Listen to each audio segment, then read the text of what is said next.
Beda sendiri. Kedua, ada yang pertama? Oke. Sungguh, ibu pertama beda sendiri. Baik, itu alasannya bu? Alasannya apa? Beda sendiri. Alasannya paling.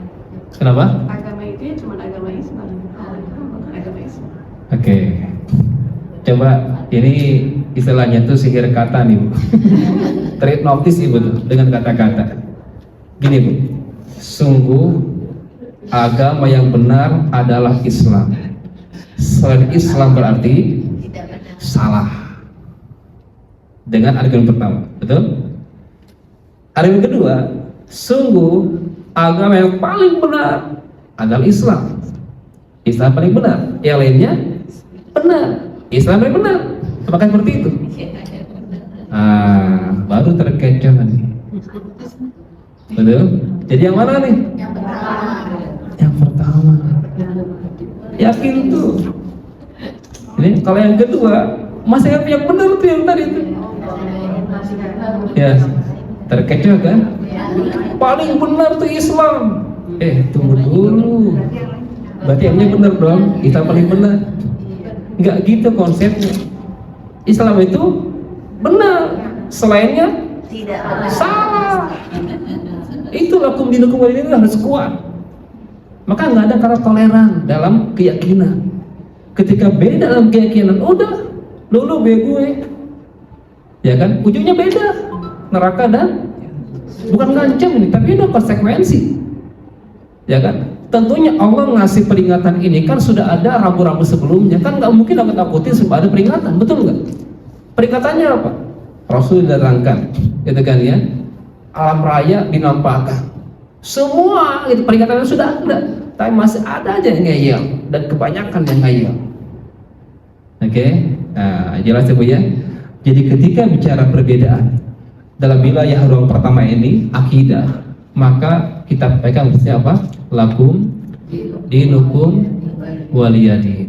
Ini bicara masalah keyakinan. Beda wilayah kedua, syariah. Syariah itu pelaknya apa? Fikih, turunannya itu. Apa tuh fikih bu?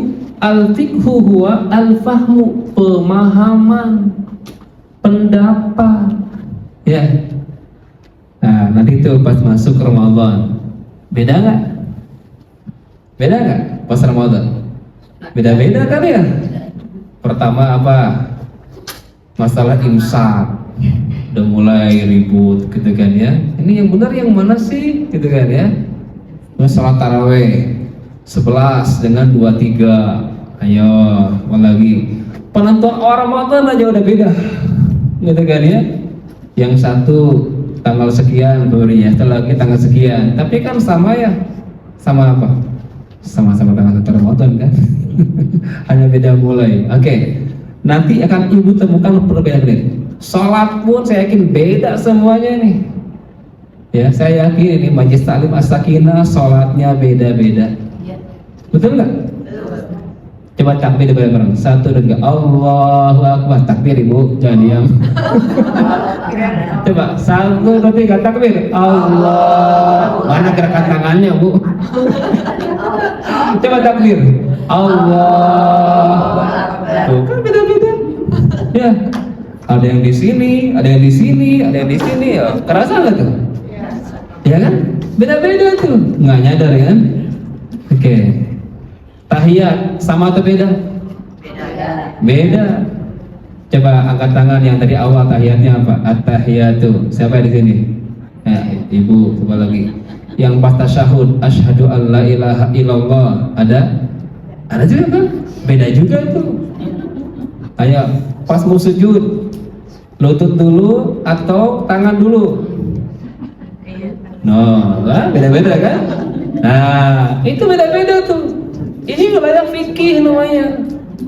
Pendapat bukan keyakinan. Jadi ketika beda fikih, jangan saling sikut.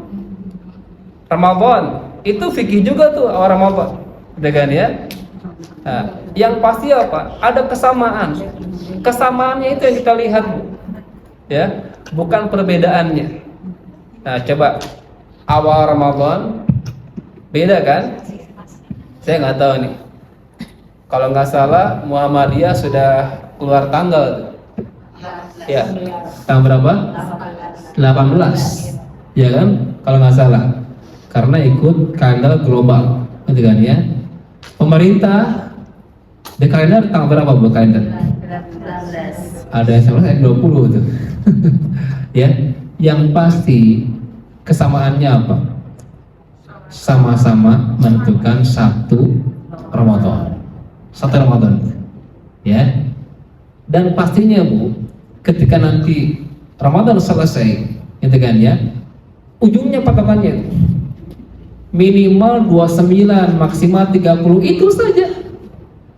Jadi kalau masih 29 itu sah Ramadannya, 30 sah. Yang enggak sah itu kalau 28 atau 31.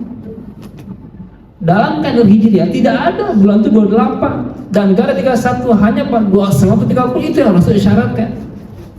Jadi Rasul mengatakan seperti ini, asyahru, bulan itu hakada 1, 2, 3, atau hakada melipat jempolnya. Tahu nggak maksudnya? Pertama 3 kali kan? 1, 2, 3, berapa tuh? 30. Atau gini kata beliau, berapa tuh? 29. Itu bilangan bulan dalam Hijriah.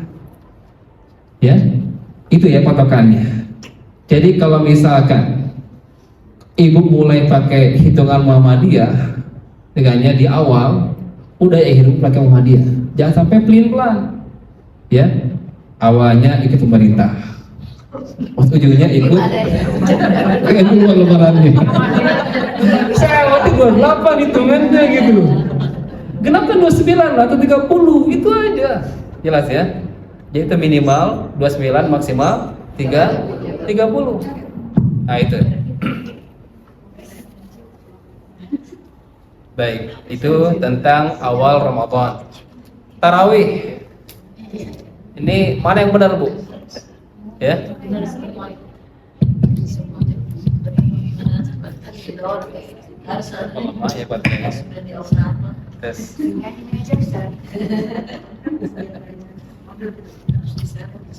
Baik. Tarawih. Mana yang benar, Bu? 23 apa 11? Hah? Benar dua-duanya. Saya nanya, di Masjid Nabawi berapa? 12. Hah? Di Masjid Nabawi Oh, banyak. ada nggak 100 rakaat? Nggak ada cerita Nabawi dari 100 rakaat, Bu. Minimal 20 di sana tuh. Ya, kata orang Indonesia, oh tuh di haram aja NU tuh makanya. Pas subuhnya nggak turut, kok jadi Muhammadiyah? Soalnya nggak ada NU Muhammadiyah kan, dalam satu bukan, itu hanya ormas saja. Jadi yang 23 benar nggak? Benar, yang salah benar nggak? Udah selesai. Yang salah yang mana? Ya, salah. Bukan. Yang balik kanan. Ya, yang balik kanan ketika di masjid itu 23 balik kanan di kanan 11. Itu enggak ada madhab itu, Bu. Jadi kalau ibu masuk perangkap di 23, udah wayahnya 23 selesaikan. Jangan mangkir. Ya udah cari masjid yang 11 gitu. Yang satu yang balik kanan tadi.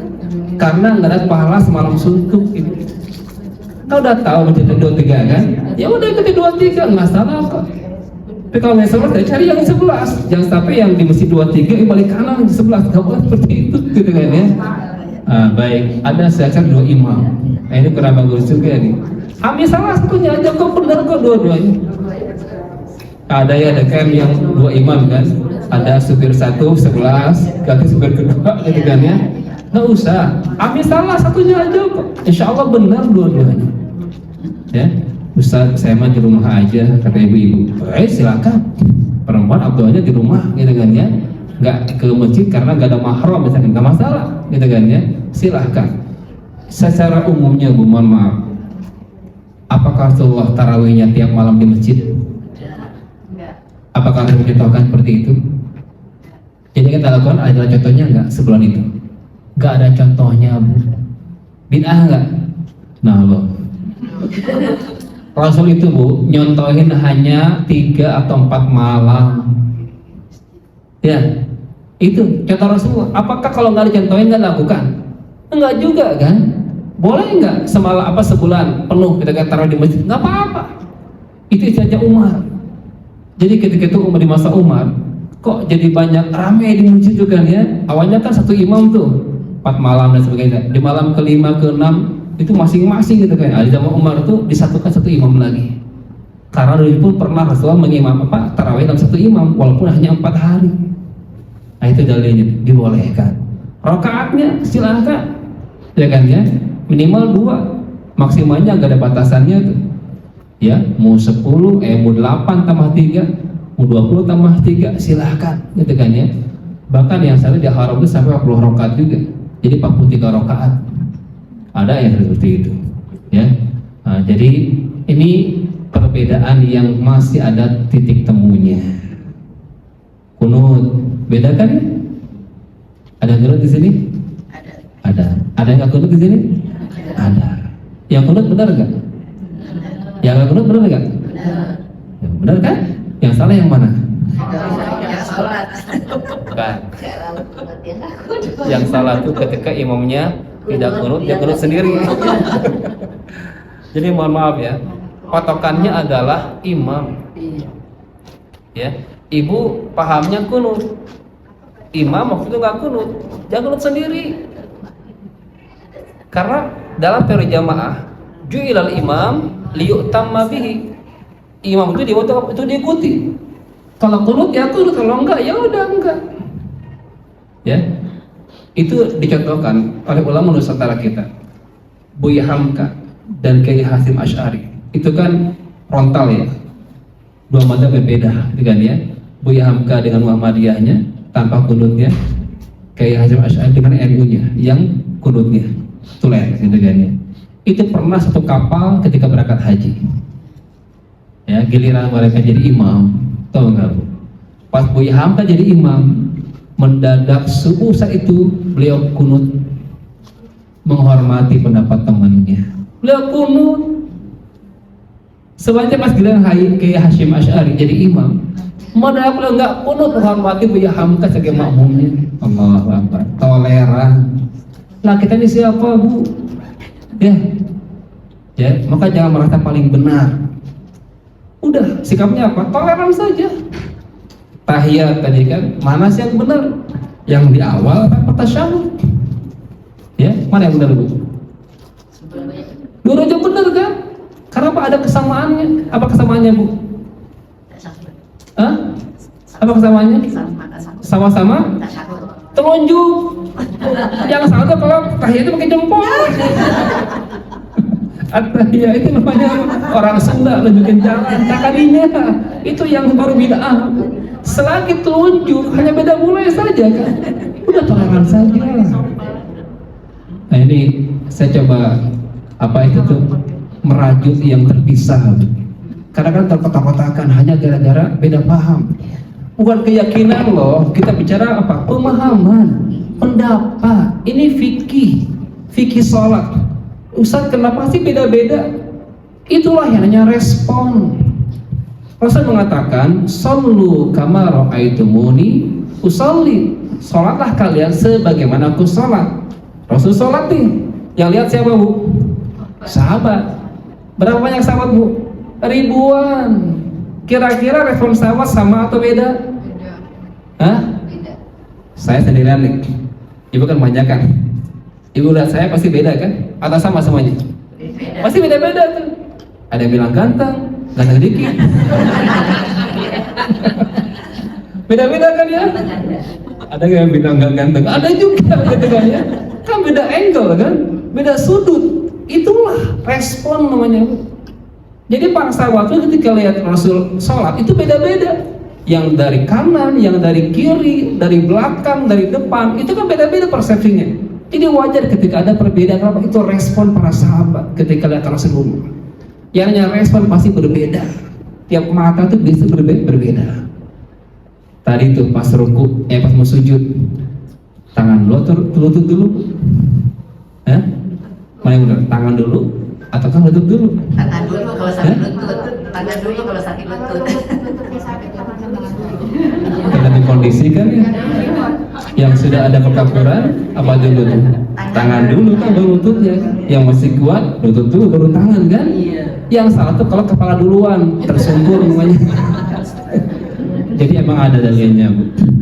Ada yang mengatakan tangan dulu, ada yang mengatakan lutut dulu. Seperti itu. Udah selesai. Jadi ketika bicara perbedaan dalam wilayah syariah atau fikih, maka sikap kita apa? Toleransi. Ya, jangan merasa benar sendiri. Hargai pendapat saudaranya yang ketika itu mungkin berbeda dengan kita.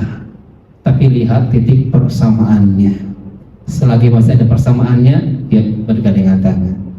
Nah, yakin satu manusia ini pasti beda-beda. Pasti beda-beda, itu kan ya. Tapi jangan dilihat itu. Yang dilihat apa? Persamaannya. Jelas Bu ya? Siap Bu? Ini fikih, gitu kan ya. Ada yang ketiga, ruang akhlak atau etika. Kalau akhlak ini kembali kepada local wisdom, di mana kita tinggal. Kalau misalkan budaya Sunda, kalau lewat gimana Bu? Punten sambil nundukin, ini kan ya, nunduk gitu kan ya. Itu adabnya kan. Nah, kalau di Jakarta gitu nggak? Biasa aja kan ya. Saya hello atau apa gitu kan ya. Nah, tapi ketika ibu misalkan ke pulang kampung, ke Ciamis, ke Garut gitu kan ya, maka itu budaya lokal. Punten Bu, gitu kan ya. Seperti itu. Itu budaya. Ya kan, syariat tidak menganulir, silakan dipakai. Ya, ada yang bilang iya dengan geleng kepala, bilang tidak dengan ngangguk. Ada nggak Bu? Ya, di mana tuh? Di India ya. Nehi, aja. Kan terbalik ya Bu ya. Ini kembali kepada etika. Etikanya gimana? Di Sunda tuh ada namanya tawar gatra. Nawarin aja, gitu kan ya. Di Sulawesi nggak ada tawar-tawaran, ya kan ya. Kalau disuguhin nggak dimakan itu nyakitin, ya kan ya. Ya, tapi kalau misalkan orang Sunda nawarin itu nggak serius nawarinnya, tawar gatra. Pernah tuh saya nyuguhin nawarin orang Sulawesi, silakan ayo sarapan. Benar sarapan. Habis lagi gitu kan. Oh, habis gitu kan ya. Ternyata budaya gitu. Kalau ditawarin, disuguhin harus habis. Sebaliknya kalau orang Sunda ke Sulawesi ditawarin gak dimakan, itu penghinaan. Ya, apalagi yang dihabisin itu penghinaan. Nah, kalau kita kan malu ya, karena sisain gitu kan ya, atau ada dikit-dikit. Enggak. Kalau di Sulawesi nggak gitu budayanya. Bukan malu-maluin, emang gitu budayanya. Jelas Bu. Itu namanya akhlak, etika. Kembali kepada di mana kita tinggal. Jelas ya? Baik, kembali kepada ayat kita. Walilladzina kafaru birabbihim. Dan bagi orang-orang yang tidak mengimani Tuhan mereka, maka bagi mereka apa? Adzabu jahannam. Azab jahannam sebagai konsekuensi dari kekafiran mereka. Ini bukan berarti Allah menyodorkan seperti ini tanpa ada peringatan sebelumnya. Sudah ada peringatan. Ya, berupa apa tadi? Rasul-rasul diutus, kitab-kitab diturunkan, ayat-ayat ditampilkan, dinampakkan, masih ngeyel, masih belum yakin, ada perangkat akal, masih tidak mengimaninya, maka Allah berikan satuannya adalah walilladzina kafaru birabbihim adzabu jahannam, azab jahannam. Paling ringan siksaan neraka itu digambarkan dalam hadisnya, yaitu seperti orang yang menginjak kerikil diinjak oleh telapak kaki, ubun-ubun sudah mendidih. Itu paling ringan. Ya, maka di sini apa? Isyarat. Jangan sampai kita tidak mengimani Allah. Jangan sampai kita tidak mengimani konsep-konsep ilahi, walaupun tidak logis, tidak masuk akal. Jika itu benar ayatnya, sahih hadisnya, pegang kuat-kuat. Karena kita nggak mau kesini di ujungnya. Jangan sampai kita ini mengimani sebagian syariat dan mengkufuri syariat yang lain. Jadi ketika berislam itu harus kafah, menyeluruh semuanya. Ya kan, semua konsep ketika bicara Islam seluruhnya harus terima.